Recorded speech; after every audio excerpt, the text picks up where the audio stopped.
सनातन धर्म में आश्विन माह के शुक्ल पक्ष की प्रतिपदा तिथि से लेकर नवमी तिथि तक शारदीय नवरात्र मनाया जाता है। इस दौरान श्रद्धा भाव से जगत जननी आदिशक्ति माँ दुर्गा के 9 रूपों की पूजा भक्ति की जाती है। माँ दुर्गा की पूजा करने से साधक की सभी मनोकामनाएं पूर्ण होती हैं। वहीं 12 अक्टूबर को दशहरा है। वैदिक पंचांग के अनुसार शारदीय नवरात्र की शुरुआत 3 अक्टूबर से हो रही है। यह पर्व जगत जननी आदिशक्ति माँ दुर्गा को समर्पित है। इस दौरान माँ दुर्गा के 9 रूपों की पूजा की जाती है। साथ ही शक्ति स्वरूपा माँ दुर्गा के निमित्त व्रत रखा जाता है। माँ दुर्गा की पूजा करने से साधक ही हर मनोकामना पूरी होती है। इसके साथ ही घर में सुख एवं समृद्धि आती है। ज्योतिषियों की माने तो शारदीय नवरात्र के पहले दिन घटस्थापना पर 3 दुर्लभ एवं शुभ योग का निर्माण हो रहा है। इन योग में जगत की देवी माँ दुर्गा की पूजा करने से साधक को अक्षय फल की प्राप्ति होगी। आइए इन योग के बारे में जानते हैं। शारदीय नवरात्र की प्रतिपदा तिथि पर घटस्थापना मुहूर्त सुबह 06:15 से लेकर सुबह 07:22 तक है। वहीं अभिजीत मुहूर्त सुबह 11:46 से दोपहर 12:33 तक है। इन योग समय में घटस्थापना कर मां भवानी की पूजा कर सकते हैं। ज्योतिषियों की माने तो शारदीय नवरात्र के पहले दिन घटस्थापना के दिन दुर्लभ इंद्र योग का निर्माण हो रहा है। इस योग का संयोग दिन भर है। वहीं समापन 4 अक्टूबर को सुबह 04:24 पर होगा। इसके साथ ही आश्विन माह के शुक्ल पक्ष की प्रतिपदा तिथि पर हस्त नक्षत्र का संयोग दोपहर 03:22 तक है। इसके बाद चित्रा नक्षत्र का संयोग बनेगा। हिंदू धर्म में नवरात्रि का बेहद खास महत्व होता है। नवरात्रि साल भर में 2 बार मनाई जाती है, जिसके अनुसार साल की शुरुआत में चैत्र और साल के आखिर में शारदीय नवरात्रि होती है। नवरात्रि में मां दुर्गा के 9 स्वरूपों की पूजा की जाती है। माना जाता है कि नवरात्रि के दौरान सभी 9 देवियों की पूजा और व्रत करने से व्यक्ति को मनचाहे फल की प्राप्ति होती है। इस दौरान माता की पूजा करने के साथ साथ माता को खुश करने के लिए कुछ कामों को करने की मनाही भी होती है। नवरात्र के 9 दिनों में आदिशक्ति दुर्गा के 9 रूपों का भी पूजन किया जाता है। माता के इन 9 रूपों को नवदुर्गा के नाम से जाना जाता है। नवरात्र के 9 दिनों में मां दुर्गा के जिन 9 रूपों का पूजन किया जाता है, उनमें पहला शैलपुत्री, दूसरा ब्रह्मचारिणी, तीसरा चंद्रघंटा, चौथा कूष्मांडा, 5वां स्कंदमाता, छठा कात्यायनी, 7वां कालरात्रि, 8वां महागौरी और 9वां सिद्धिदात्री की पूजन की जाती है। नवरात्र के 9 दिनों तक विधिवत उपवास करने के बाद आश्विन मास शुक्ल पक्ष की नवमी तिथि के दिन उपवासों का समापन किया जाता है। प्रत्येक उपवासक की यह जिज्ञासा रहती है कि वह माता को भोग में क्या दे कि माता शीघ्र प्रसन्न हो। हिंदुओं का कोई भी उपवास भोग प्रसाद के बिना पूरा नहीं होता है। व्रत किसी भी उद्देश्य के लिए किया गया हो, उसमें देवी देवताओं को भोग अवश्य लगाया जाता है। नवरात्र के 9 दिनों में 9 देवियों को अलग अलग भोग लगाया जाता है।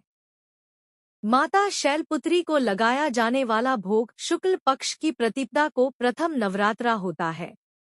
नवरात्र के पहले दिन माता के प्रथम रूप माता शैलपुत्री की पूजा की जाती है। माता शैलपुत्री पर्वतराज हिमालय की पुत्री है और इसी कारण उनका नाम शैलपुत्री पड़ा। इस दिन उपवास करने के बाद माता के चरणों में गाय का शुद्ध घी अर्पित करने से आरोग्य का आशीर्वाद प्राप्त होता है और उपवास करने वाला निरोगी रहता है। मास की द्वितीया तिथि के दिन श्री दुर्गा के द्वितीय रूप माता ब्रह्मचारिणी की पूजा की जाती है।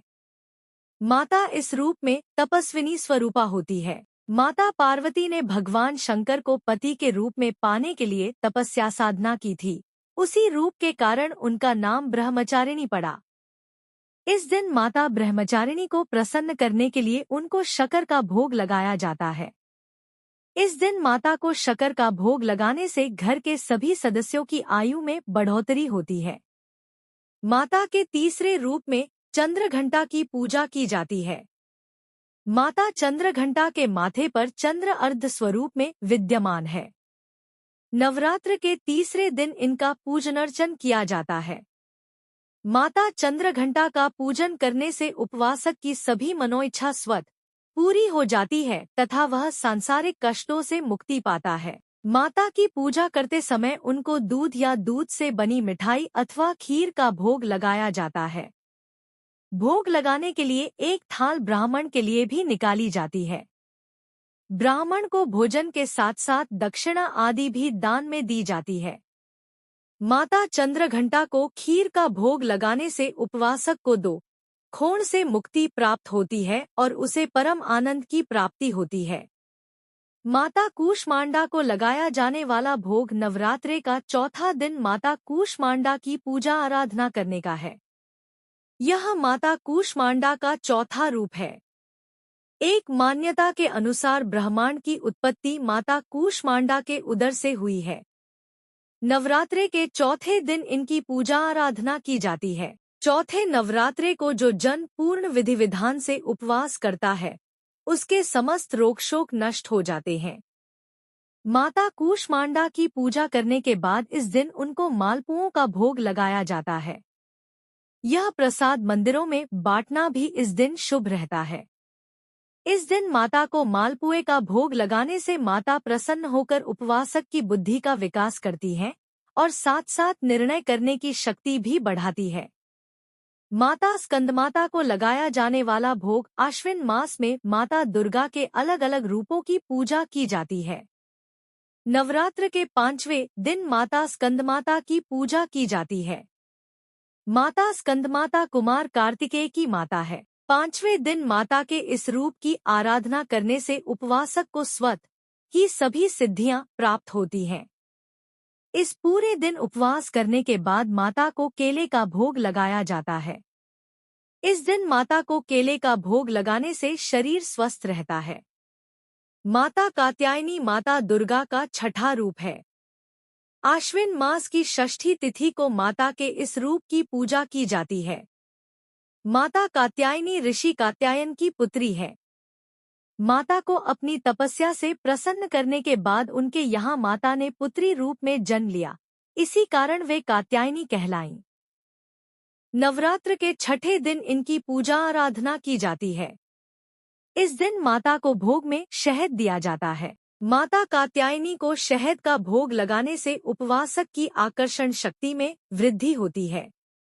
सप्तमी तिथि में माता के कालरात्रि स्वरूप की पूजा आराधना की जाती है। ये माता काल अर्थात बुरी शक्तियों का नाश करने वाली हैं, इसलिए इन्हें कालरात्रि के नाम से जाना जाता है। नवरात्र के 7वें दिन इनकी पूजा अर्चना की जाती है।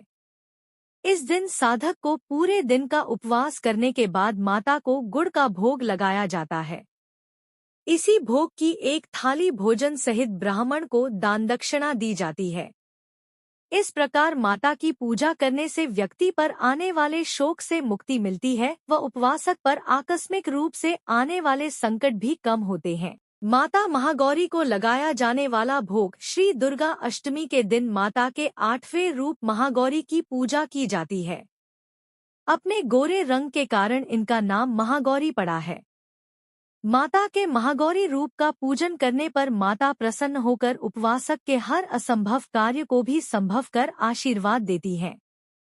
इस दिन माता को भोग में नारियल का भोग लगाया जाता है और ब्राह्मण को भी नारियल दान में देने की प्रथा है।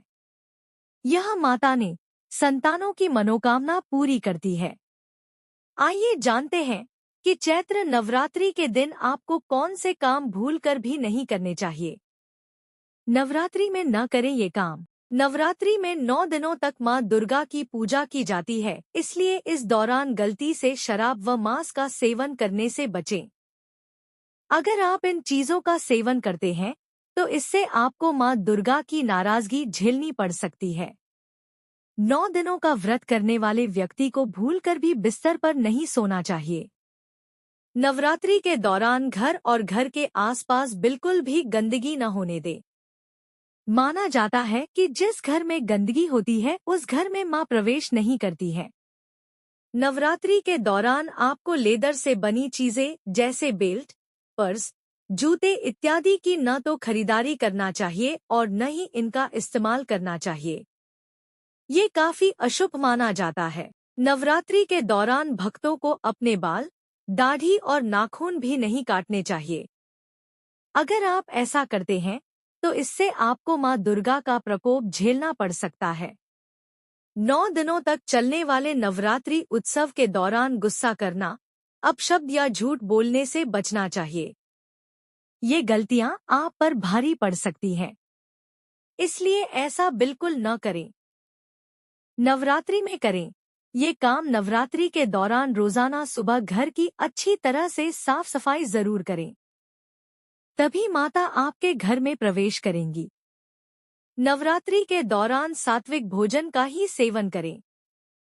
नवरात्रि के दौरान पूजा पाठ के साथ साथ आपको दान पुण्य का कार्य भी करना चाहिए। इस दौरान सुबह शाम विधि विधान से मां दुर्गा के सभी रूपों की पूजा अर्चना करें। नवरात्रि के दौरान दुर्गा चालीसा और दुर्गा सप्तशती का पाठ जरूर करें। ऐसा करने से मां दुर्गा आपकी सभी मनोकामनाएं पूरी करेंगी। हेलो दोस्तों, यह कहानी आप लोगों को कैसी लगी कमेंट में जरूर बताएं। अगर चैनल पर नए हैं तो चैनल को सब्सक्राइब कर ली तथा बेल आइकन को दबाना ना भूले, जिससे वीडियो की नोटिफिकेशन आप तक पहुंच सके। धन्यवाद।